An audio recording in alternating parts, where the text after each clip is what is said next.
వ్యక్తి. ఘటన కరీంనగర్ జిల్లా శంకరపట్నంలో జరిగింది.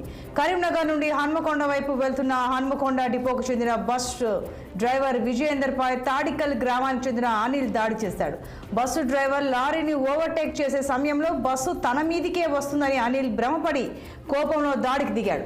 బైక్ను బస్సుకు ఎదురుగా నిలిపి బస్సు డ్రైవర్ పై విచక్షణారహితంగా చెప్పుతో దాడి చేశాడు. దాడి చేసిన వ్యక్తి మద్యం మత్తులో ఉన్నట్లు ప్రయాణికులు తెలిపారు.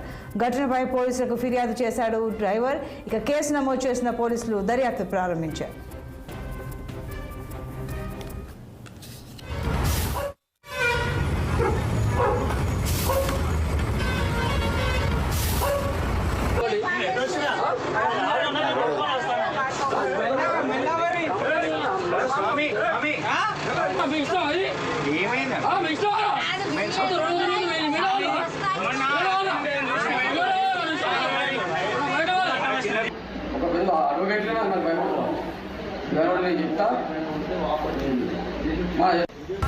మేము హనుమకొండ నుంచి నిజామాబాద్ నుంచి హనుమకొండకి వస్తున్నాం. హోటల్ దగ్గరకు వచ్చిన తర్వాత ప్యాసింజర్ దిగినారు. అక్కడ లారీ ఆగి ఉండదు. దాన్ని క్రాస్ చేసుకొని వస్తుంటే వాళ్ళు బండి స్లోగానే ఉన్నది. బైక్ తాగి ఇద్దరు వ్యక్తులు తాగేసి వచ్చి బండికి ఎదురుగా పెట్టేసి ఎట్లా వస్తున్నామని చెప్పేసి దౌర్జన్యంగా చెప్పుకొని రాళ్ళతో కొట్టుకుంటూ ఇద్దరు దౌర్జన్యంగా బస్సు లోపలికి వచ్చి మమ్మల్ని కొట్టి ఇబ్బందికి గురి చేసినారు. ప్యాసింజర్ కూడా ప్రయాణంలో ఇబ్బంది కలగజేసినారు. మమ్మల్ని దూషణ చేసినారు, దుర్భాషలాడినారు.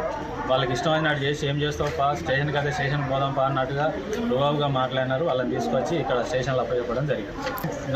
నన్నే కొట్టినారు, నన్నే చెప్తూ కొట్టినారు, చెంప మీద కొట్టినారు, ఇక్కడ తీసినారు. అంటే మీరు ఆగి ఉంది బైక్, వాళ్ళు అక్కడ దూరం ఆగి ఉంది, జనాలు ప్యాసింజర్ దిగిళ్ళు, కొంచెం ముందు లారీ ఉందని రైట్ సైడ్కి వచ్చినాం అంతే. స్పీడ్ కూడా లేదు, 10 స్పీడ్ కూడా లేదు. ఆపోజిట్ బండి పెట్టేసి డీసెంట్గానే ఇక్కడ యాక్సిడెంట్ జరిగింది, మీరు బస్ అంతా ఎట్లా పడితే అట్లా వస్తున్నారు, మీ ఇష్టమా అని చెప్పేసి ఆయన తాగి వచ్చి బయట వచ్చి కొట్టేసింది.